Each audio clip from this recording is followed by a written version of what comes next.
बच्चों और औरतों को तो पानी पीने दो, इनका क्या कसूर है। लेकिन उनका आगे से जवाब आया कि हमें उबैदुल्लाह बिन जियाद ने सख्त ऑर्डर दिया है कि इन्हें एक बूंद भी पानी नहीं देना। अगले दिन 8 मुहर्रम को इमाम हुसैन अलैहिस्सलाम ने अमर बिन साद से निगोशिएशंस करने की कोशिश की, लेकिन इनकी एक ही डिमांड थी कि यजीद की बैत करो, जो कि इमाम हुसैन कभी करने को तैयार नहीं थे। प्यास की वजह से दिल की धड़कन तेजी से बढ़ रही थी, खून गाढ़ा होने की वजह से बॉडी को पंप करने में मुश्किल हो रही थी, ब्रेन फंक्शंस कम हो रहे थे और ये सब बच्चों में और ज्यादा हो रहा था। 9 मुहर्रम का दिन आ चुका था और इसी आजमाइश में 9 मुहर्रम का दिन भी गुजर गया।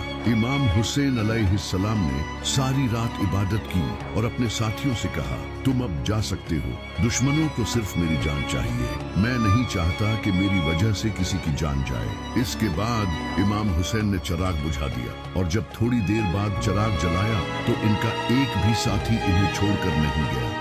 हुर बिन यजीद को जब ये पता चला कि अमर बिन साद इमाम हुसैन के खिलाफ जंग करेगा तो उन्होंने इमाम हुसैन की फौज ज्वाइन कर ली, क्योंकि वो इमाम हुसैन की इज्जत करते थे। इसके बाद 10 मुहर्रम का सूरज चढ़ा। इमाम हुसैन अलैहिस्सलाम यजीद की फौज के सामने आए और कहा, ऐ लोगो, गौर करो कि मैं कौन हूँ। क्या मैं तुम्हारे नबी का बेटा नहीं हूँ? क्या तुम मुझे सिर्फ इसलिए कत्ल करना चाहते हो कि मैंने यजीद की बैत करने से इनकार कर दिया? लेकिन दुश्मन खामोश रहे तो इमाम हुसैन ने अपनी फौज को तैयार किया और 3 हिस्सों में डिवाइड किया। एक हिस्सा राइट में था, एक लेफ्ट में और एक हिस्सा सेंटर में था, जिसे हजरत अब्बास लीड कर रहे थे, जबकि यजीद की आर्मी इनके चारों तरफ थी। तो फज्र की नमाज के बाद जंग शुरू हुई।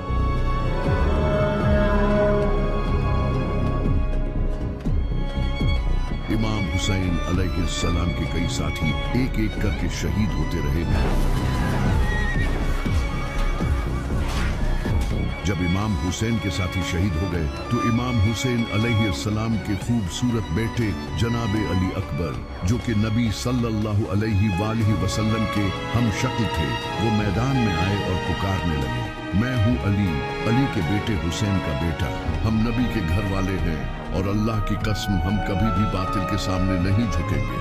जब यजीद की फौज ने जनाबे अली अकबर के चेहरे को देखा तो वो खामोश हो गए। कुछ ने तो नजरें नीची कर ली और कुछ ने अपने चेहरे फेर लिए, क्योंकि जनाबे अली अकबर नबी सल्लल्लाहु अलैहि वसल्लम के हम शक्ल थे।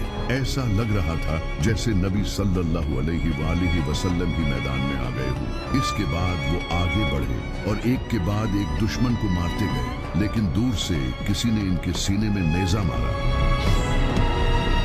जिसके बाद वो नीचे गिरे और इमाम हुसैन को पुकारने लगे। इमाम हुसैन पूरी तेजी से इनके पास आए और इन्हें उठाकर कहने लगे, ऐ अल्लाह, तू गवाह रहना, इन्होंने उसे भी शहीद कर दिया जो सूरत में तेरे नबी से सबसे ज्यादा मिलता था। इसके बाद इमाम हसन अलैहिस्सलाम के बेटे जनाबे कासिम अलैहिस्सलाम ने इमाम हुसैन से जंग की इजाजत मांगी।